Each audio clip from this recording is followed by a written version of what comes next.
sehingga untuk istirahat, sehingga untuk kegiatan-kegiatan bermanfaat. Itulah kapal munzalan. Alhamdulillah. Itulah kita harus malu sama Allah, malu sama Nabi ta Bapak Ibu.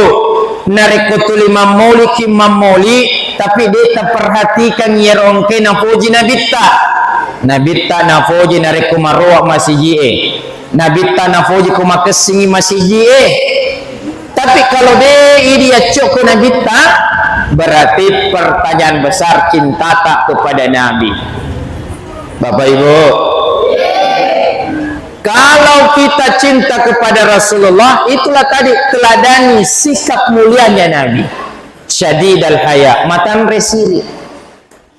Asiri ibu, kadang ada anak-anak sekarang loi masih sekolah rapet jilbabna, boleh masih sekolah dia wisengi kenroi